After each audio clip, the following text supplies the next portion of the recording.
Today's Thursday, the 6th of May, 2021. I'm glad to be here. I hope you're glad to be here. And I've got got a lovely message today. I was very excited this morning when I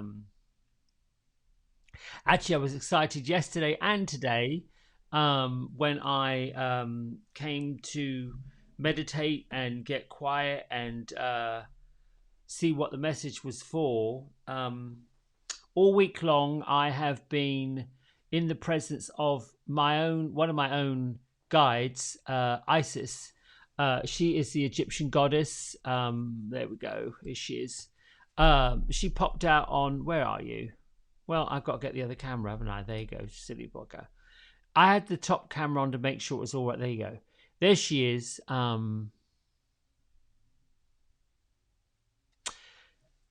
Manifesting magic, your dreams, visions, goals becoming reality, and to stay focused. She is the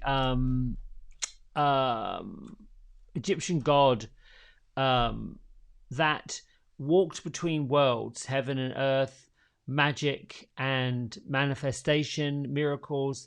That's the one you call upon when you want to open more of that energy, more of the wanting something, not sure you're going to get it, clarifying it, bringing it to you. There's an awful lot of folklore and mysticism around the different various religions, if I can. And we're at a wonderful place in our consciousness and in our evolution as humans that we can dip and choose what religious practice we follow. And I believe myself that most light workers, us, you and I, and everybody here, that have come to an equal standing, that have gone through the gateways of doubt, gone through the gateways of control, and all of those things, the trappings, I call them, of organized religion. I've got to be careful because I don't know much about organized religion other than it's organized in the way that the services are, the days of the service. And ever since I was a little boy, I'm going off topic a little bit, I've always felt like, well, why do people wait till Sunday to go worship? Why not do it whenever you want to, whenever you can? I remember being little and my grandma said, well, when you're small, you have to go to Sunday school. Why? What's that about? To learn all about God and the angels and where they come from. Well, that made sense. And then there's a choice that gets made when you get older, what you want to study, where you want to go. So I would ask my grandma, well, do you go to church? When I feel like I need to, I do. She said, but normally, I like God. She said, I like God to come into my kitchen and be with me when I'm cooking and cleaning. And I felt like, well, okay, she likes to do that. And that made sense to me that, everybody on the planet is so special that God just pops in and has chats with you. I believe that. I've always believed it. Nothing wrong with, getting together. Fellowship is what I like about church. Anyway, we're in an evolution right now where we get to study the histories of Buddhism, Hinduism, which I loved when I began to scratch the surface of all that. Gosh, initially it was way back in the 80s. Then I kind of took a sabbatical from it and got more into career and money making and all of that in the 90s and 2000s. Well, actually 2000s. And then back in 2012, I kind of started scratching the surface. Now I'm getting a high pitch noise, so I've got to pay attention. I'll explain that in a minute. Okay, it's gone. When you hear a high pitch sound in your ear, it sounds like ringing in the ear. Doctors will tell you it's tinnitus. Okay. That's a medical reason for it. But the other reason is angels and spirits are either with you, talking to you or have a message. The best way to get to the point of when you hear it, it is a direct connection. Get quiet, sit down and see what comes. It may not come immediately, but that's just an indication. I like to call it the spiritual doorbell. When you hear this ringing in your ear or see something out of the ordinary, it's a bit like a spiritual doorbell. And it's a ringing. It's basically that. Anyway, I think I cleared up the fact that we're in an interesting place in our evolution where we can study the practices and the ceremonial ways of Hinduism, Buddhism, Christianity, Judaism, the Church of Islam, and we can play in those areas.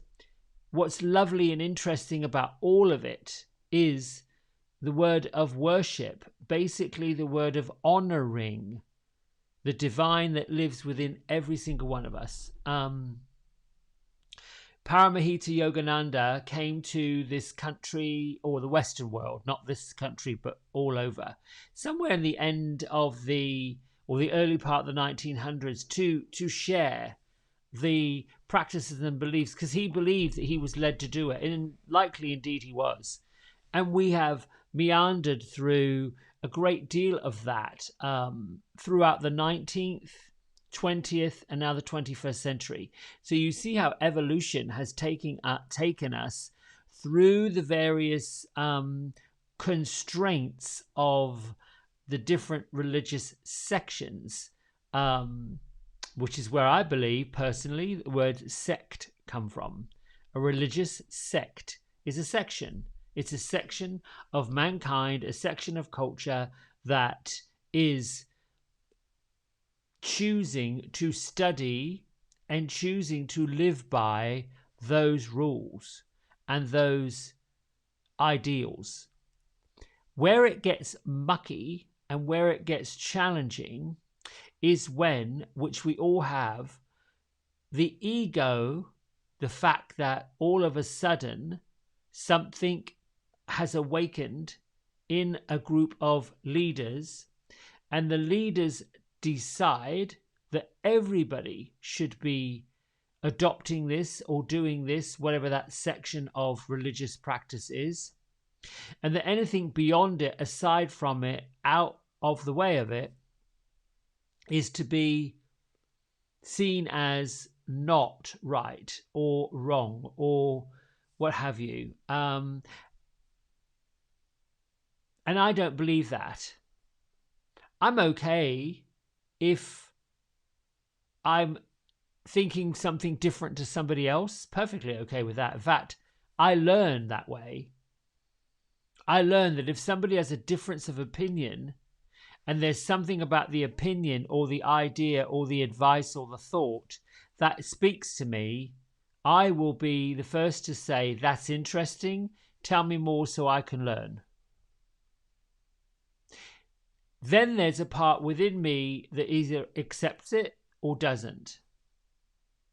If I know, and I know, that a disagreement or a I don't believe you or a I don't agree with you or that's not right, as you see, if I know inside that's going to create a chaotic situation or that's going to make somebody feel a little bit combative, that's not for me to say. So how do you handle that? I basically bless it. Thank you. I'm grateful that you shared that with me. I'm going to ponder that some more and move on. If you know it is against what you're feeling or believing on the inside, totally against, and you know what you know, you can still say thank you for sharing that and move on. The other battle that happens is within ourselves. That's the one battle that we want to get under control. What does that look like? We're raised in a certain way with boundaries, taught a certain way as we grow. And then we have choices as we get older. And perhaps the way that those who raised us is different to the way we are now, what we believe and what we feel. And that's normal because that's evolution. Do you then get angry with the people that taught you something that you're now realizing isn't quite the same? Well, most people do, because they see it as dishonest and a lie. Well, it isn't if they believe it, if they feel like that's the way it is. It's not to them dishonest or a lie. To them, it's the way they feel and they believe. We have to be more tolerant of the thoughts and beliefs of others. Because really and truly, one person might like yellow, another person might like blue. My favorite colors work in and around those things. I can get into some yellow. I can get in some beautiful hues of blue. At one point I went through a purple phase. Now I'm finding myself really attracted to magenta. Does it mean that my favorite color of all time will be pink? No. Just what that is reflecting in the mood. Then if somebody says, what's your favorite color? Right now, my favorite color is these. So you see, my friends, we're meandering in a culture that is everything. And if you're on this, if you're listening to this and paying attention to this, you're part of everything.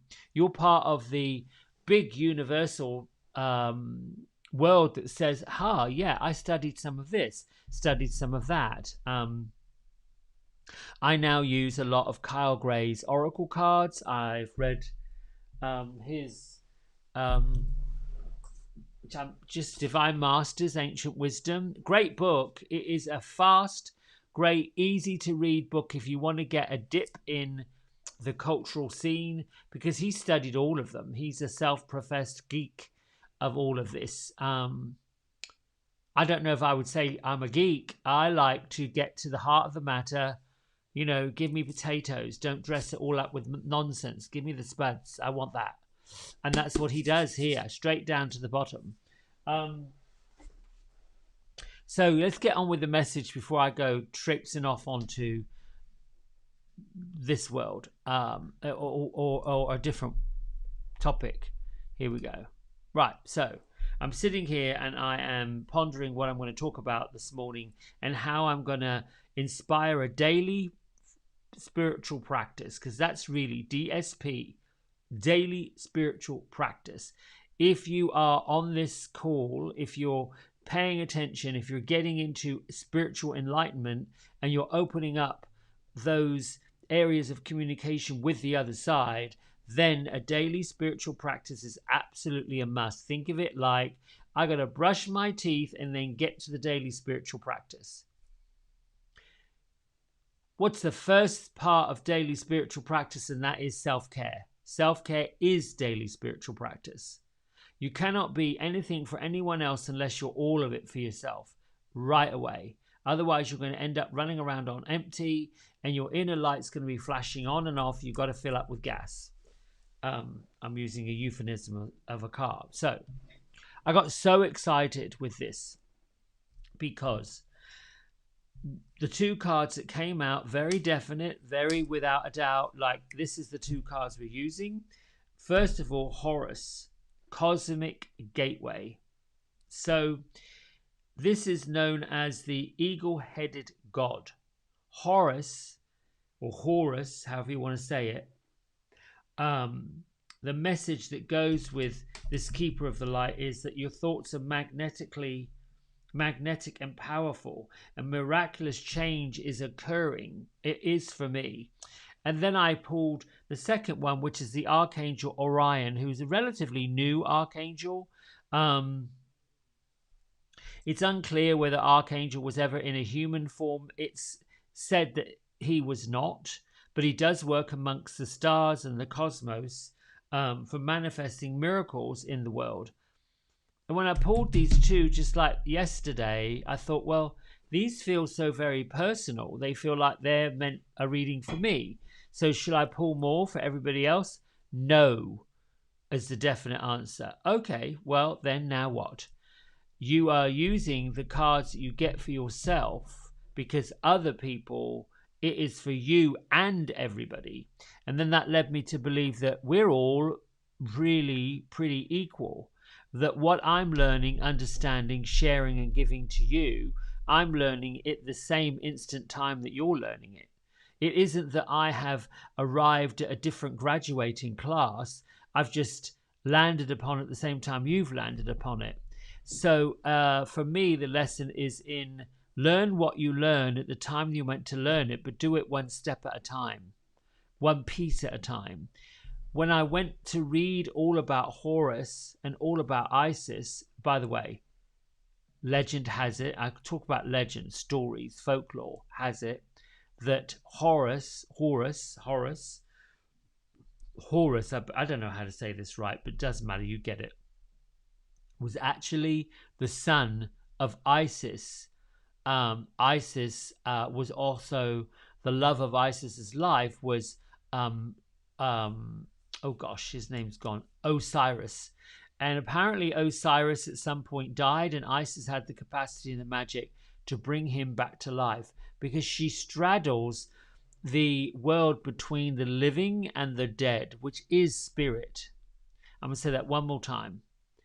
The difference, or at least the vein of energy between the living physical body and the dead physical body, is the spirit. Isis travels with people who want to be able to see and open and work with the magical manifestation of being able to jump between the two worlds, which is really what this daily spiritual inbox is becoming about. My ability to encourage everyone to dance between the living, the physical, and the other side, the non-physical. Because I believe in my heart of hearts, we're all going to start awakening to these new ways of being. The construction of corporate America or corporate world or whatever that looks like. And I'm again, I've got to stay in my own lane. I don't know nothing about corporate America, corporate England, corporate Ireland. But what I do know is at the core of every human being, there is the same desire to be compassionate, to be loving, to be kind to each other.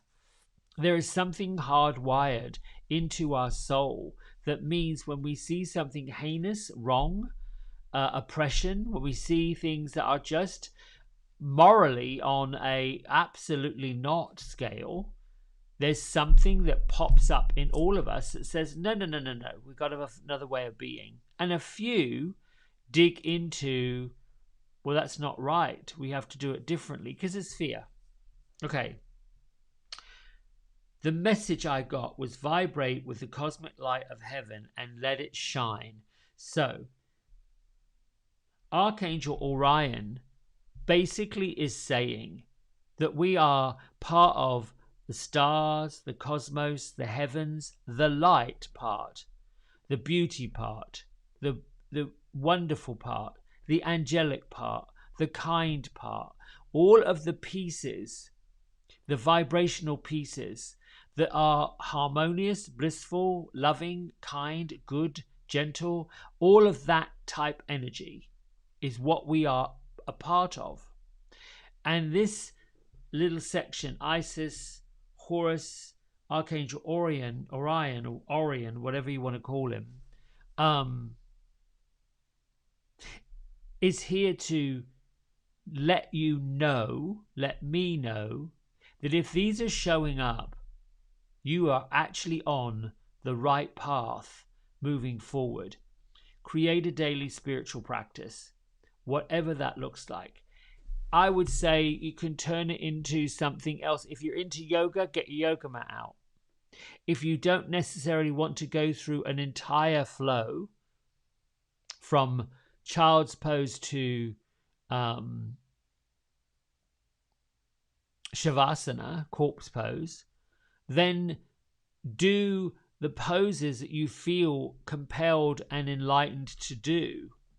If you're looking to be more of a self-care and the yoga is bringing you to feel like, yes, I want my physical body to represent what I wish to feel, what I'm looking to get, then the yin energy, the female energy, the loving, kind energy longer holds, forward folds, floor work. One that comes to mind would be the straddle forward fold, legs out wide, hips lifted slightly above the knees, and just leaning forward onto the front part of your sitting bones. Put softness under your knees by putting blocks if they feel trapped. If you're feeling like you are unloved, or you don't love yourself, or you're feeling like you're being a little bit self-critical, and you want the heart openers. And the heart openers pretty much could be fish pose. You get on your elbows and you lengthen your legs and you literally open your heart up and lean back into it. Another heart opener would be, Supta Baddha Konasana. Both of your feet together, your knees wide, and you just lean in. You can put a bolster up underneath your spine as more support. There are sections of yoga poses that are designed to work on the energy centers in the body. In some cultures, they call them the nadis, N-A-D-A, I think they are, or I-S, something like that. We know them as the chakras. And the way the chakras work in Sanskrit, the word chakra means circle, round, flowing, up, down, in and out. So, wrap up this reading, get to the daily reading journey to the heart, is Horus, Archangel Orion, and the energy of Isis is saying, dance with the stars. You have to start expecting miracles. That if you're on a daily spiritual practice, your vibration has already lifted you to this point, and you're ready to claim all of those gifts and all of those wonderful opportunities that are there for you. If you don't state what you want, if you don't get clear with the vibrating, with the cosmic light that's saying, yes, here you go, here's your box, here's your treasures, guess what, people? They go away. I'm not saying that heaven and the cosmos has an expiration date, or that it's going to be ended at 5 o'clock on Friday. There is no ending of the sale. But if you don't buy it, if you're not digging into this energy, if you're not saying to angel spirit, wow, thank you for these gifts, I'm digging in, I'm going to take this abundance because I can, it goes away because they don't feel like you're interested. Remember, I said to you, angels, the prayers, the things we ask for, the abundance that we know we deserve, we have to ask for it. It isn't as simple as saying, well, here you are, you get it.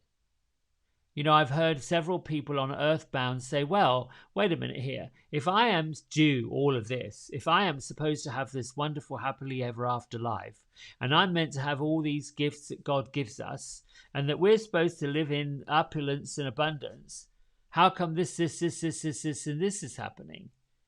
Well, you let it in. That's what you said you wanted. You wanted the struggle because you complain about it.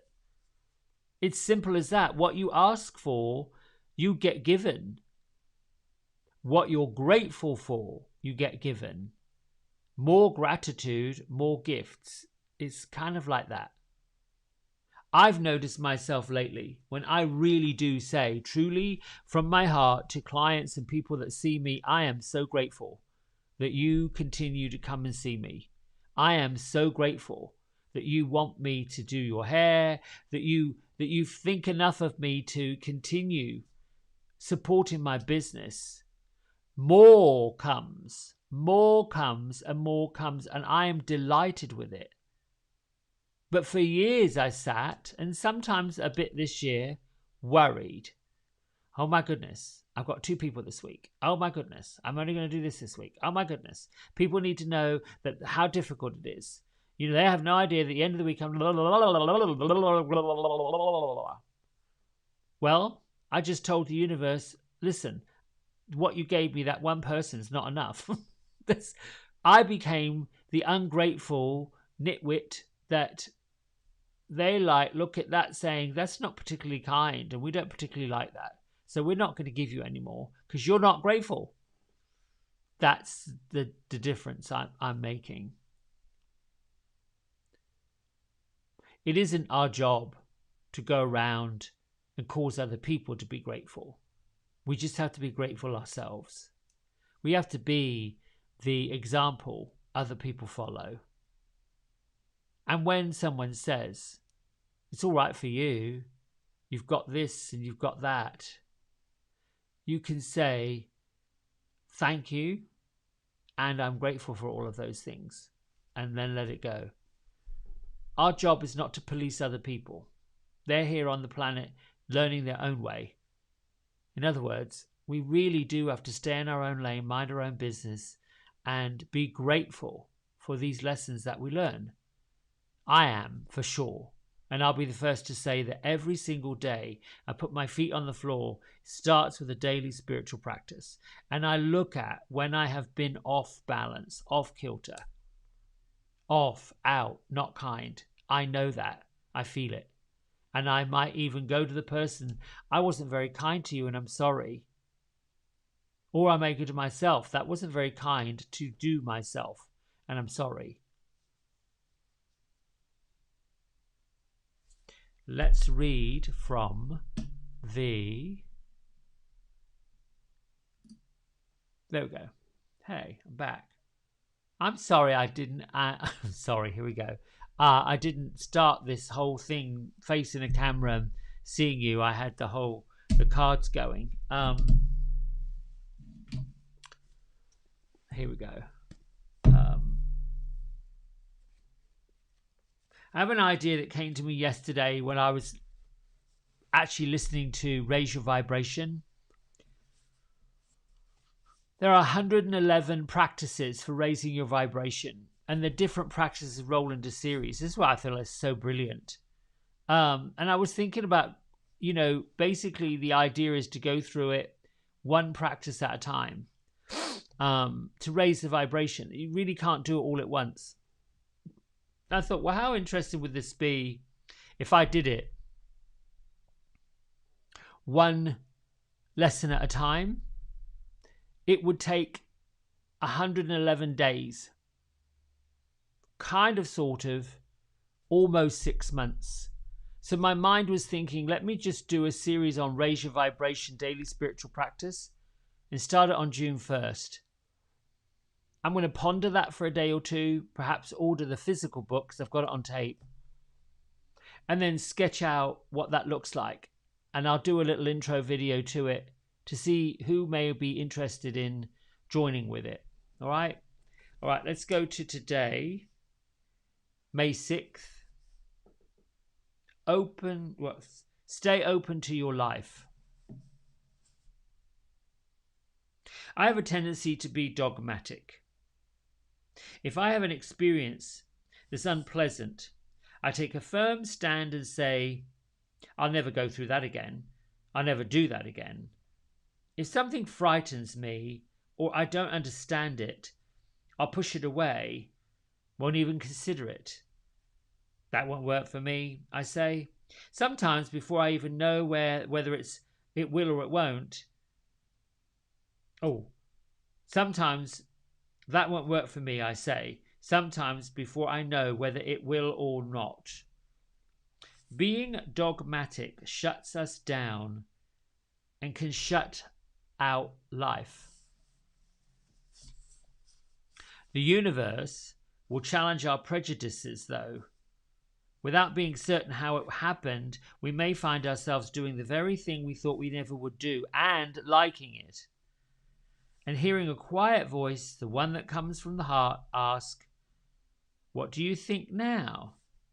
When we're open, we'll find ourselves doing things, sharing things, experiencing things, and liking things we never thought we would or could. Open your heart, open your mind, open to life and all it holds for you. Let the dogma dissolve.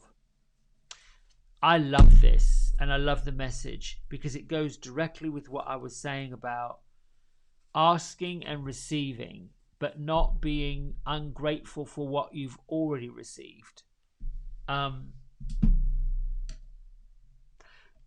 that word dogma or dogmatic. Dharma is the life path. It's the way we go through things. It's the purpose. It's the being here. The unveiling of. Dogma is that straightforward, stuck in the groove. It's so interesting that in the middle of our being, where we have these 7 chakras and there's 4 new ones, there is a Shushumi channel. And the Shushumi channel is the channel that lets it all fly through. You know, in normal talk, we don't talk about Shushumi channels. Spiritual light workers do. It just happens to be what the Sanskrits teach. And what I'm loving about learning all of this is the respect for the traditional words and meanings and interpretations that we have for it. Keeping the Sanskrit, oldest language on the planet. Sanskrit words, all these things, the dogma, the dharma, the 8 limbs of yoga, all of those things are traditional, and they stay somewhat traditional. The words are actually meanings. They're actually ideals. They're not like labels. I think as we get into Western culture, we have labels. And the labels connect that dogmaticness to it. As opposed to Hindu, Buddhist, Sanskrit, which means to be of something. The interpretation of being something, doing something, having something.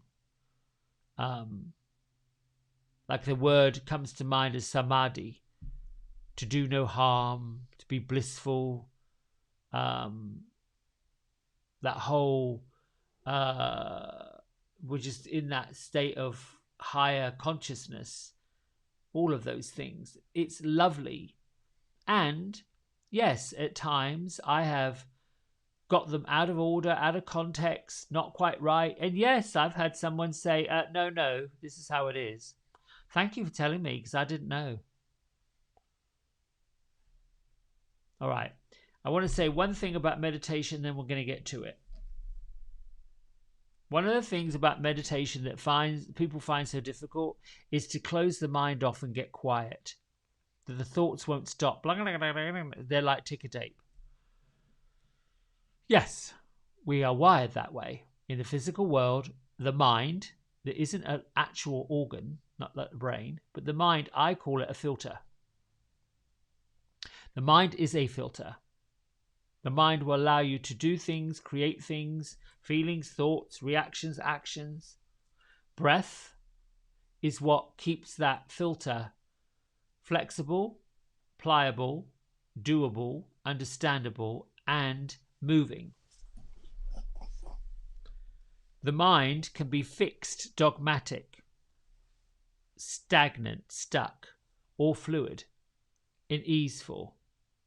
And the choice works through that same filter. When we meditate, that is still going on. Those thoughts are still rolling on through.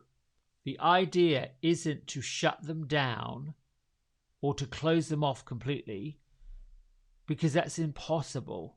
You're still going to be thinking. The idea is to look at it and observe it. Observe it. See it as if you are a spectator, which you are, of your own behavior. This is how you get to creating the life you want, by observing the life you have and working towards changing the outcome of what's next. I'll say that one more time.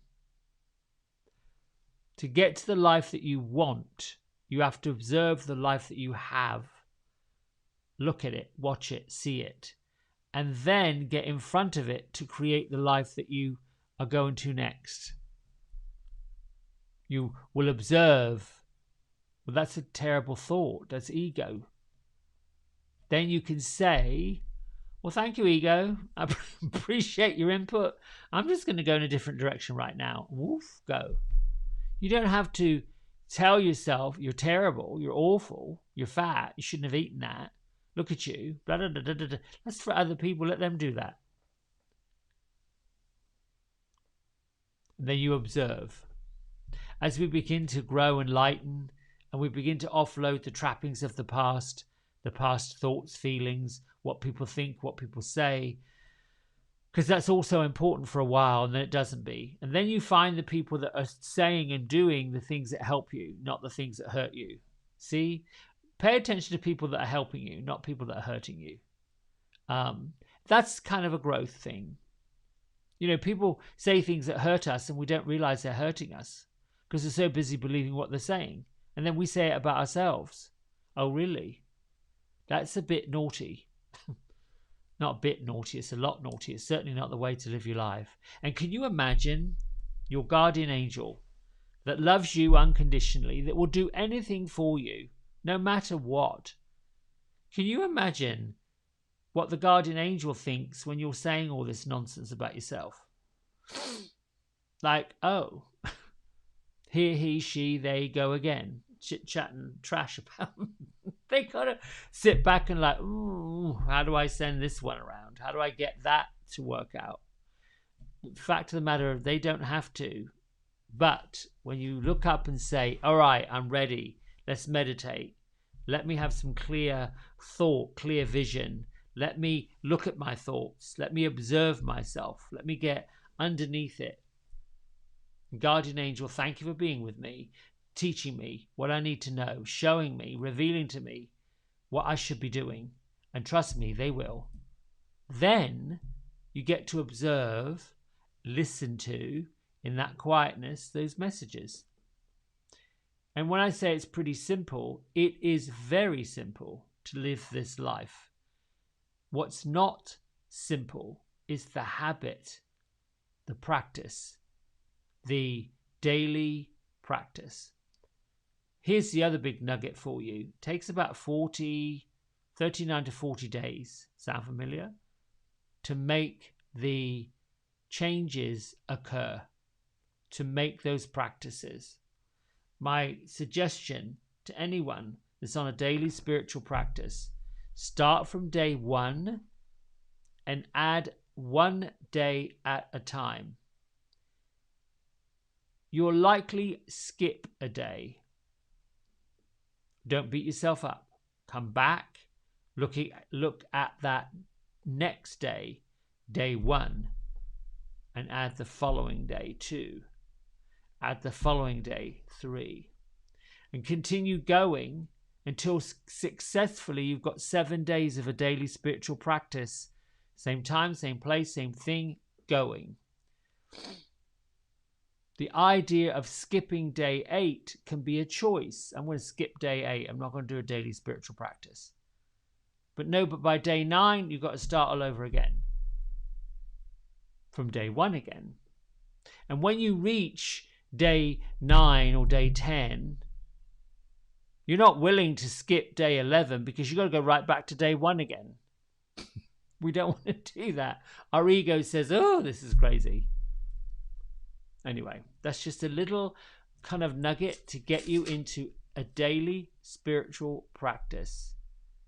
And I think I'll let the balance of May settle and figure out how I'm going to do Raise Your Vibration, a course to do it for all of us throughout the end of the year. All right. Time to meditate. Put your feet flat on the floor. Close your eyes. Big breath in. Let it go. Bring your mind and your consciousness to the soles of your feet.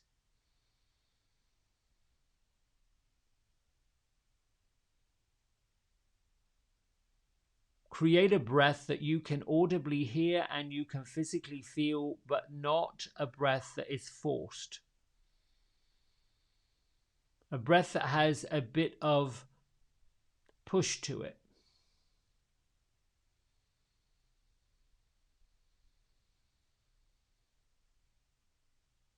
Connect with your feet and think of the bottoms of your feet having roots.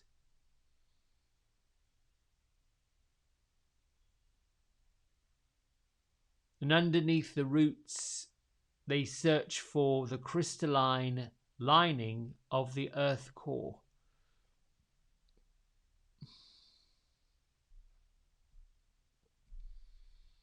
Allow the roots of the feet to be drawn down by the love and the nurturing energy of the great Mother Earth.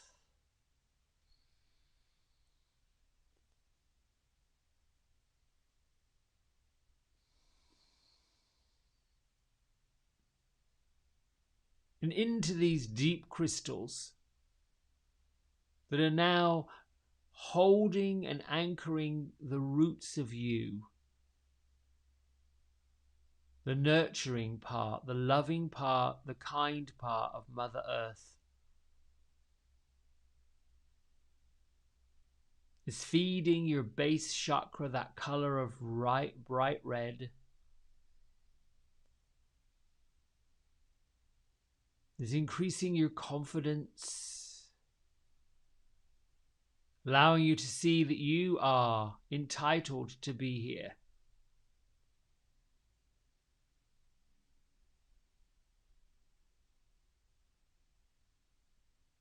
Allow these roots of your feet to release and let go of any part of your egoic mind that doesn't believe, doesn't feel confident.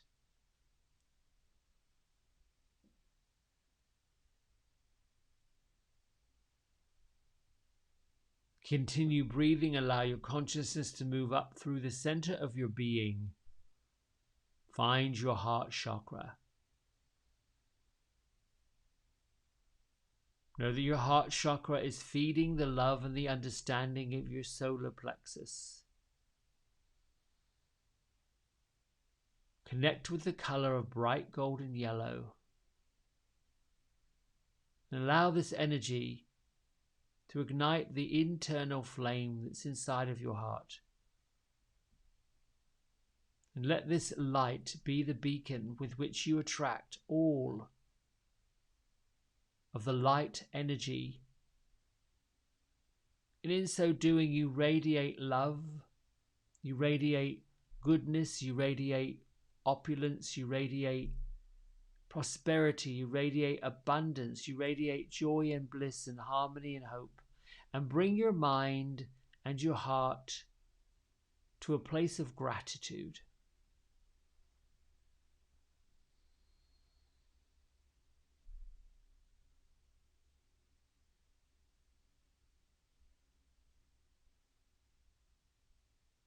Be still as you move up through the remaining energy centers, your throat, the brow chakra, your third eye. And know that the crown of your head, your crown chakra,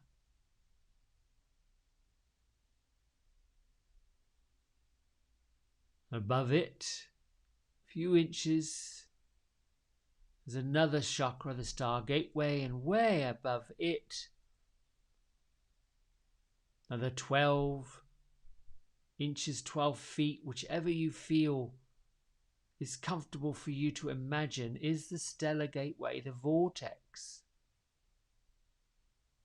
that you are connected to.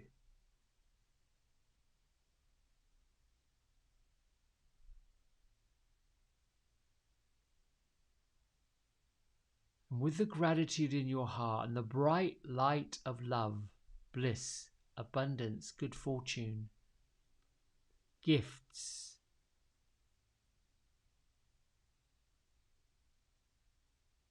are the stars, and you are one with the stars. You're one with the cosmic light of heaven. Let it vibrate with you, pulsate with you.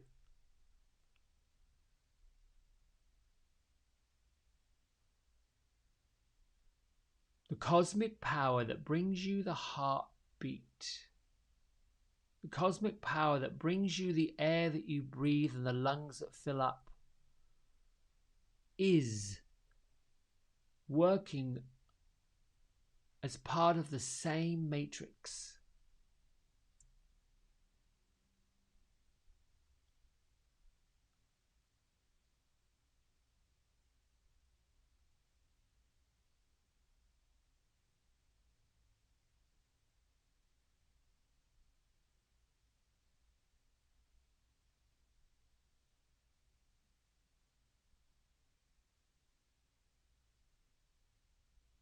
And continue breathing and letting your mind bask and bathe in the feeling of gratitude. And you choose what you wish to be grateful for.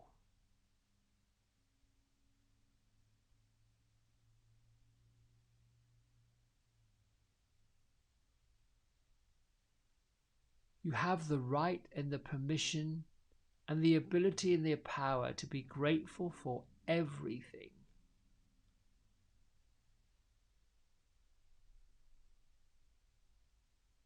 Grateful for who you are, what you are. Grateful to be here physically during this time of massive transformation.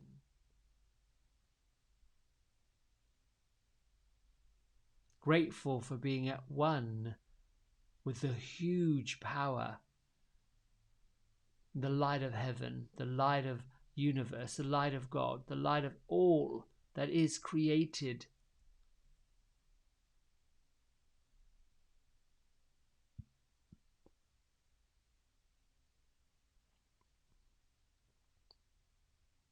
Grateful that you're uncovering the leader within.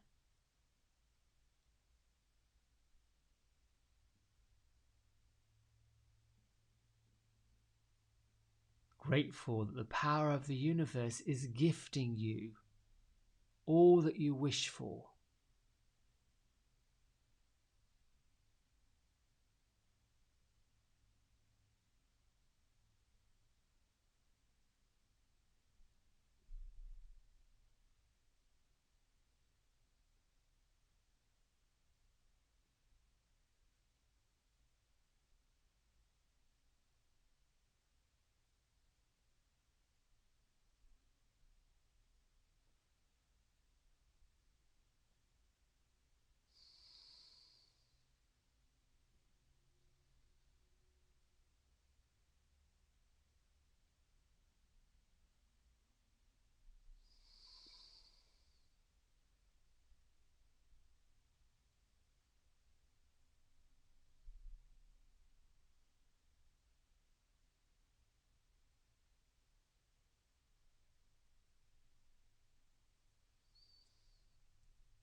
Bring your hands to heart center at your chest.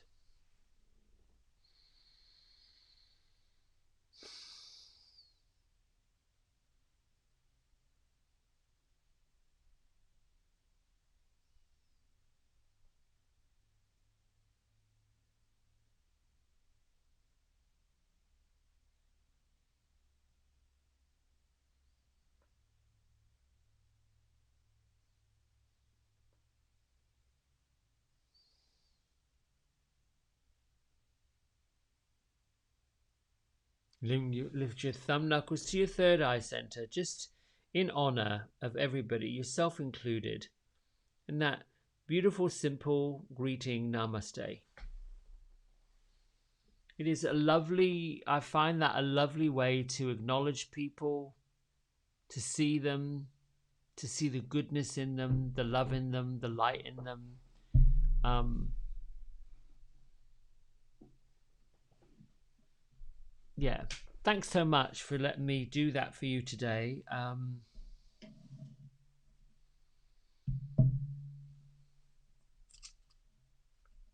I appreciate it. All right. Have a wonderful, wonderful, what's today? Thursday, day after Cinco de Mayo, May 6th, 5 6 21. See you in the morning. Bye.